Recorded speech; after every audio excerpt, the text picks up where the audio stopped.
Welcome to another episode of Esoterica the Podcast, Famous Folks. I'm Chris Schultz. And I'm Aaron Christian.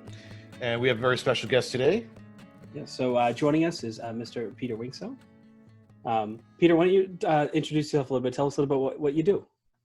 So, well, originally I'm from Denmark, born there, not really raised. Lived in Germany for the majority of my childhood until I came here for high school. And then pretty much spent the rest of the time up until now here in the United States. And started originally in the retail market, kind of direct to consumer before that was even a term. Been a little bit in and out of the retail market. It's been up and down, been in the food and beverage market for a while. I went into the PR and marketing world for a while. And some years ago went kind of back into the retail world. And then 2 years ago decided that I've had enough and that I was going to move back to the United States. Well, I basically live part of the time in Asia and part of the time here, but that I've pretty much, had it with my Asia time, and that I was going to pretty much come back here full time and just kind of do consulting and help brands grow. So that's what I do today. I'm a little bit of like an advisor, basically, consultant advisor. That's awesome. Lost my train of thought here. So usually the first thing that we ask our guests when they come onto the show is, you talked about being involved in a bunch of different markets and especially being an advisor now. How has the pandemic impacted, what you do in that regard, or even just your life as a whole? Wow. It's a loaded question. I would love to hear somebody that was not impacted by it. Of course, huge impact. I do a lot of consulting with, startup brands, but all the larger brands. And most of my consulting really focuses around, how to expand into international markets. And I was actually supposed to leave. I was out in Asia in January, came back mid-February, and I was scheduled to leave on March 8th to go back out to Asia with some of the brands that I work with. And it was pretty much, I believe it was a Sunday, and it was pretty much that Saturday that I decided that might not be a good idea. Not so much because I was actually afraid of the pandemic, but I was more afraid of being stuck out there. Mm. And of course, the whole world shut down within, pretty much, I would say, like, a week of that trip. And, the brands that I work with, initially, they just shut down. They were completely, paralyzed. And of course, essentially, what I was doing for them, also became completely paralyzed. I couldn't go out to Asia. I couldn't, advise them. I couldn't meet with the distributors or with the retailers out in Asia. So, everything came to a complete stop. I was able to kind of pivot myself in the sense that a lot of people didn't really know what to do. But because I'd been out in Asia for many years before and I'd seen similar situations like this, not necessarily exactly, but I remember SARS back in the days. And I remember a few other things that's happened. So I knew a little bit how to adapt and how to adapt quickly. So I immediately went to the brands that I was working with and kind of, shared with them my previous experience and how we'd gotten through it. And through that, I was essentially able to, luckily keep my job with the brands, but of course in a very different sense. I wasn't necessarily doing the international as much as I was doing advising on the online markets. But yeah, it's had a huge impact. I think that, like I said in the beginning, I'd love to speak to somebody that has not been impacted. I sit on a board of advisors or directors of a healthcare company, and you'd think that they would be probably minimal impacted, and they've had a huge impact even on that business. So I don't think that there's really anybody that's not been impacted. Yeah, it's crazy. Yeah. The both of us, we work for a wholesaler, and we have been out of work since March because there's no business. Yeah. Yeah, I mean, now that I think business is slowly coming back, but I think, so many people are so uncertain about the future. I think some people are a little bit using the excuse of not making commitments, being, oh, well, it's COVID, I don't really want to make a commitment. Can you just give it to me without commitments? Okay. Um, but I think we're slowly getting back, but it'll take time. Yeah. It'll take. Well, on a lighter note, when we asked you, when we discussed having you on the show earlier, one of the things that we do with our guests is we like to have them pick their favorite album and talk about its impact on them. And you chose Tina Turner's fifth studio album, Private Dancer, which was Yes. released in 1984. Tell us about your relationship with this album. Well, so when I was a kid, I was growing up in Denmark, and don't know really how it came about, but somehow my parents were able to convince me that Tina Turner was my grandmother. And I believed it. And it wasn't until much later in life that I realized, way too late in life, that I realized that that was actually not true. But of course, having a grandmother that was, essentially world famous, and that had albums was quite, exciting for a little kid.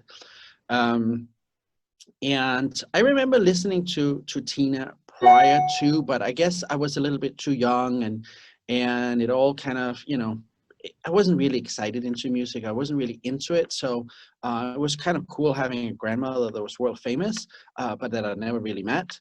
But that was kind of besides the point. That's, tiny details.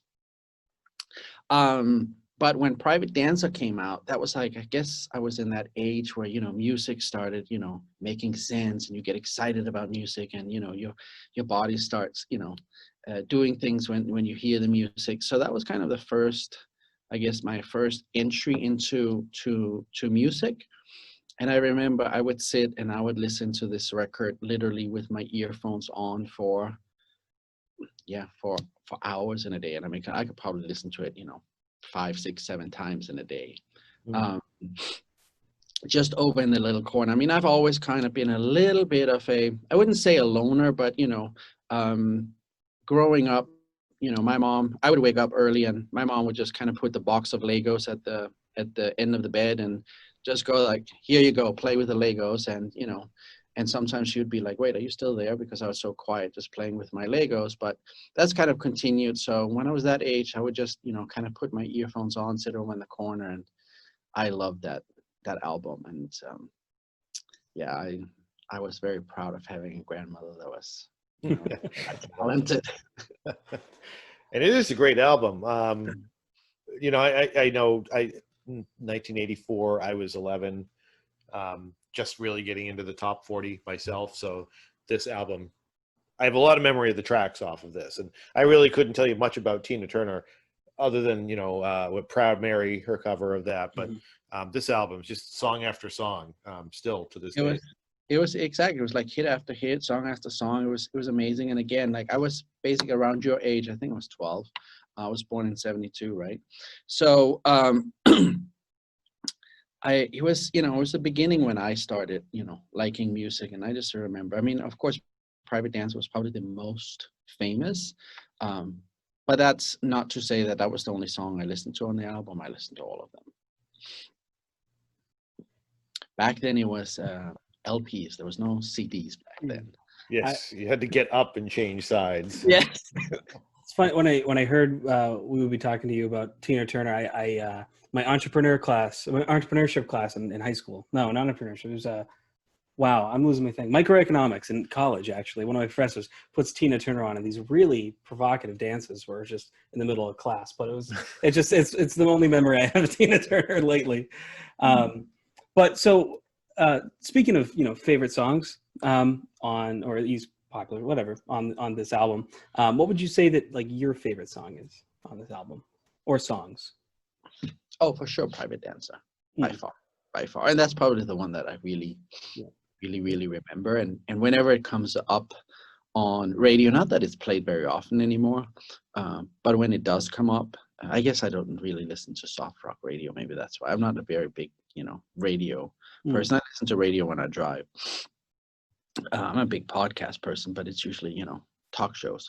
But yeah, that song always brings back, great memories and good laughters, because I mean, today I still go, how did they manage to make me believe that was my grandmother? I mean, Yeah. I was a kid living in Europe, and granted I had been to America at that point in my life, but still, it makes very little sense. I think I was about 14 when I realized that that was probably a bunch of storytelling.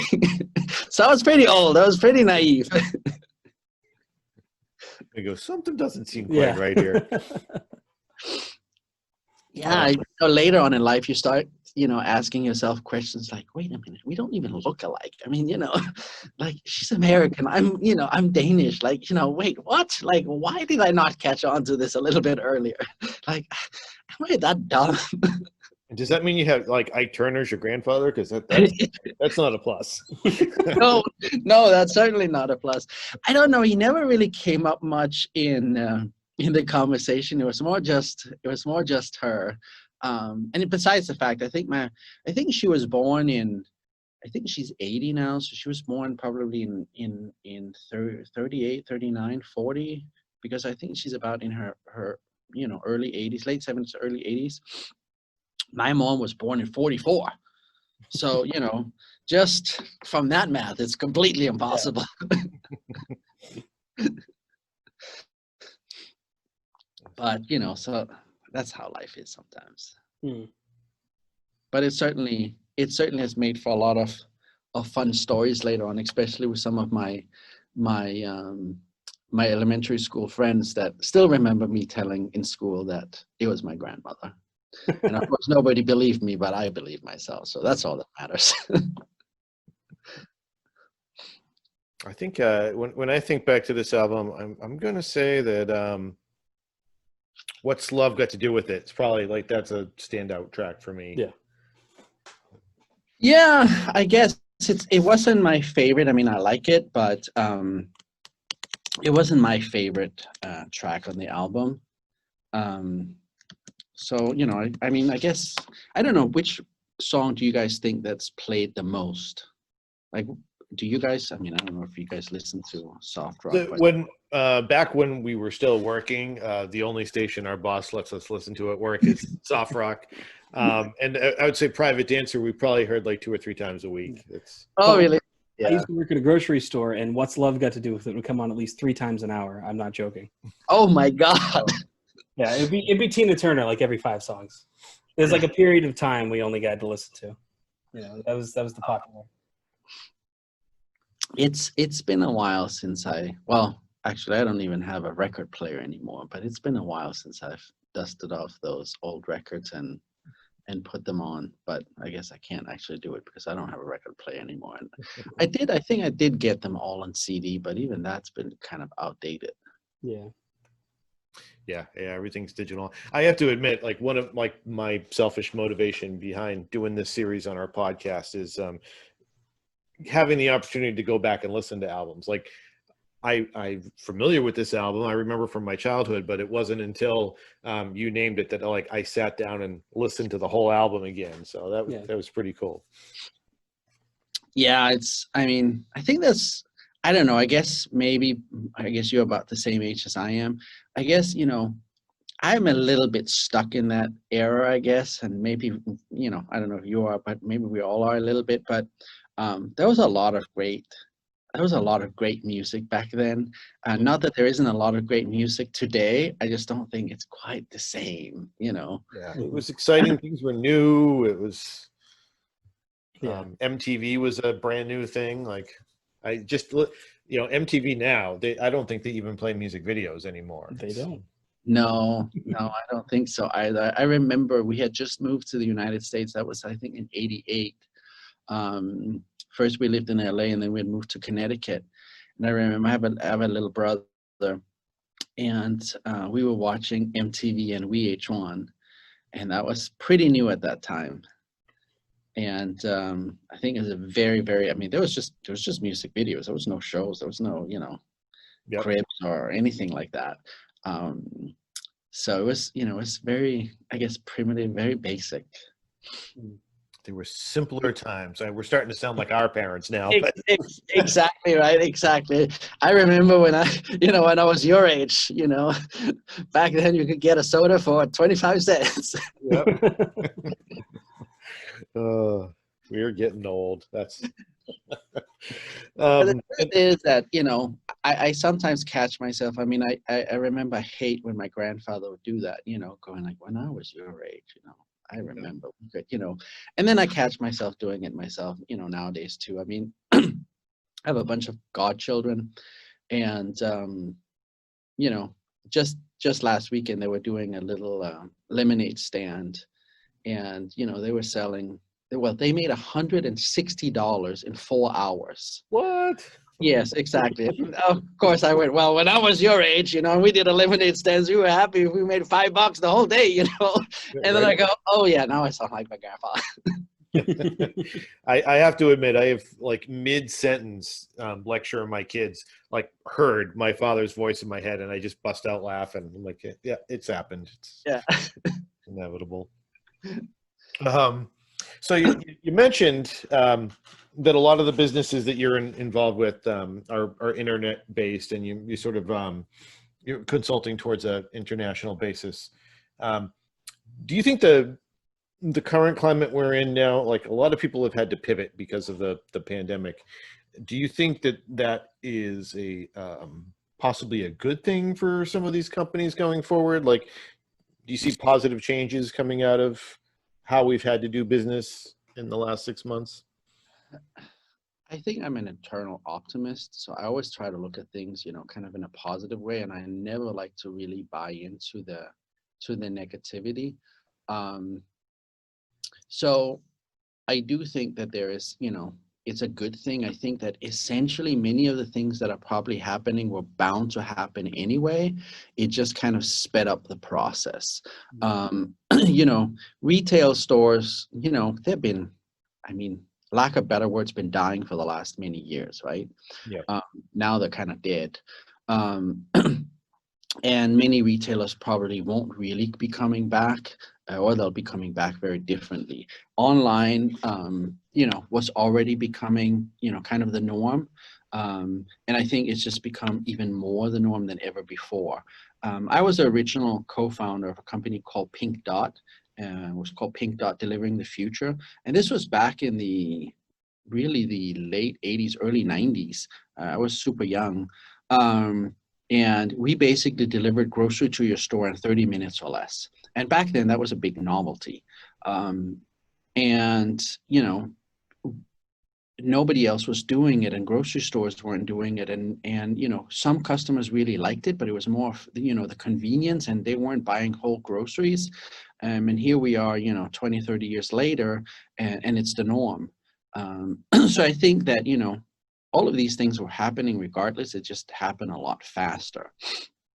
I think it is also making a lot of companies kind of look outside of the United States in terms of, there is a whole other market. I mean, sometimes we as Americans, we kind of look at it as America as being, the market, and it really is.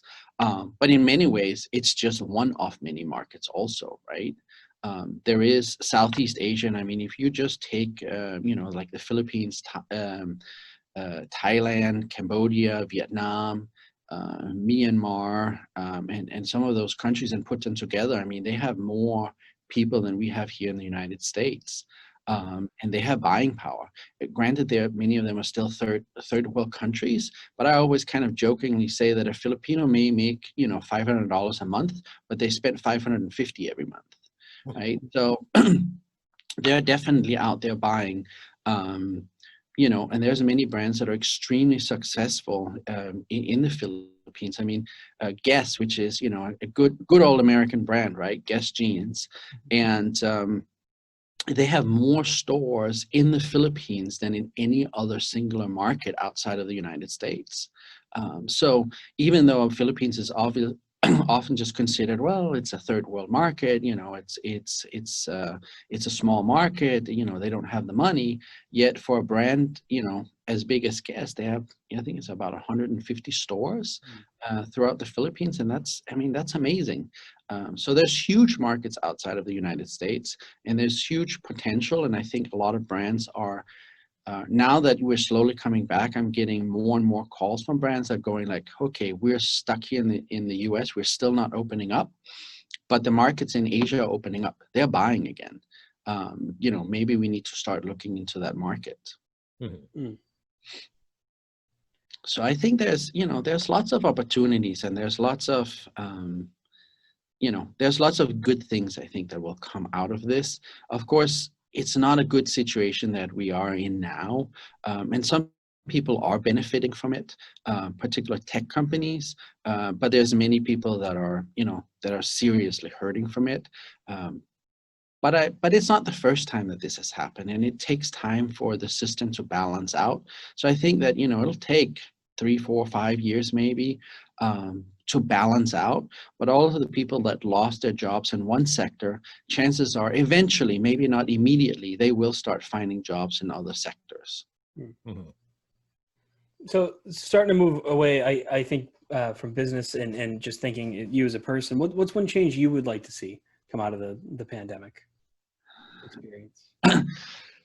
Well, I love America, and I mean, America has huge opportunities, and it's a great country in many ways.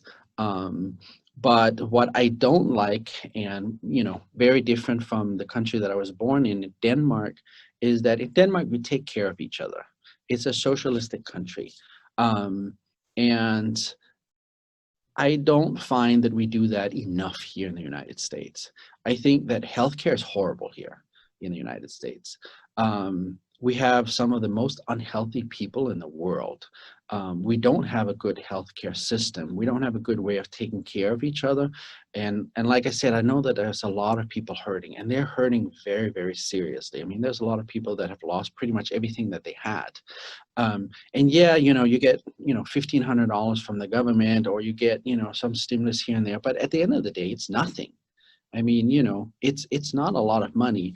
If you go to some of the European countries, or if you go to Denmark, you'll see that, the economy in Denmark is doing fantastic. I mean, in all of Scandinavia, they were in lockdown just as long as we were, but they are back, and the economy is doing great. And I know quite a few of my old, friends and family that still live there, and they're doing better than they've ever been doing.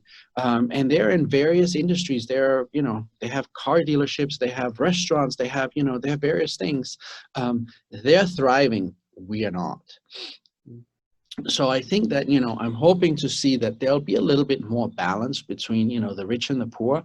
I mean, just this morning, I was reading an article that, Jeff Bezos is now, the first person to pass, 200 billion. How is it possible that one man has $200 billion, and then we have, a huge amount of people that have nothing, absolutely nothing? That are really, really, really struggling. And yeah, maybe he donates a little bit here and he donates a little bit there.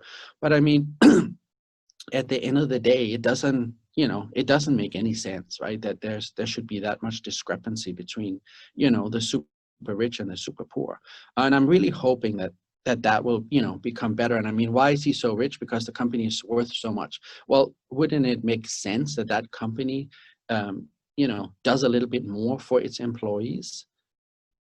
That they give better healthcare, they give better, base salaries, they give better, I mean, if he gets $1 billion in bonus, I mean, even if there's, tens of thousands, hundreds of thousands of employees, I mean, it could easily be shared. And I think that's something that here in America, we're not very good at. We're not very good at sharing. We're not very good at watching out for our neighbor. I many years ago went to Cambodia, and I met this family, and I ended up giving the mom $100, and she was so thankful, and she kept thanking me. And when I left, she was crying. And the next day I came back, and she was so happy to see me again, and she was so thankful. And I asked my translator, I said, why is she so, like she's so ecstatic? I mean, it was just $100. But of course, I know that it's a lot of money for her. I said, but just out of curiosity, what is she doing with the money? And so he asked her, and he comes back and he goes, oh, she gave it to the neighbor. And I go, what do you mean? She gave it to the neighbor. I go like, well, all of it? And he goes, yes, she gave all of it to the neighbor. And I go, but why on earth would she give all $100 to the neighbor when I had just given it to her? And then why on earth is she so thankful? And he goes, oh, because the neighbor doesn't have a roof. And I look over and I see basically just this, little hut. And really, there wasn't really a roof on it. And it was just so astonishing to me that, here in America, if you give somebody $100, they might share, a few dollars with their neighbor, but there's no way in this lifetime that they're going to give all $100 because their neighbor probably needs it more than they do. Right. And I would love to see us, just doing a little bit more for our neighbors, and sharing a little bit more. And I think that's one of the big things that I a little bit pray that will come out of this. I feel like, it's being spoken about, and there is a lot of people that are helping, but I just hope that, as a nation, as a country, we start embracing that idea a little bit more. Mm-hmm. I would like to see that. I think, especially now, because the media tends to focus on the negative, and there's just so much spiraling right now that I hope at some point we're all going to shake our head and go, "Whoa, we can't keep this up." Yeah. No. Being nice. Try that for a while. No, and it's. I mean, in the beginning, I watched the news and then I just stopped because I was like, it's nothing but negative and it's nothing but sensation. I mean, it's like, some of these reporters, they really are geniuses, right? They're geniuses at making us, feel scared and making us, feel like we have to turn back on the TV just to see, how our world is collapsing and how, everything is just bad. But I've sometimes said, kind of jokingly, where's Bob Hope? Where's the Bob Hope of today? Yeah. Back in World War II, when when the country was at its lowest, right? Bob Hope came in to, bring some smiles back on people's face. Where is our Bob Hope of today? To try to let us forget all this negativity and try to bring some smiles back on our faces. And I would love to see that. Unfortunately, I don't feel that anybody has quite stepped up to that yet.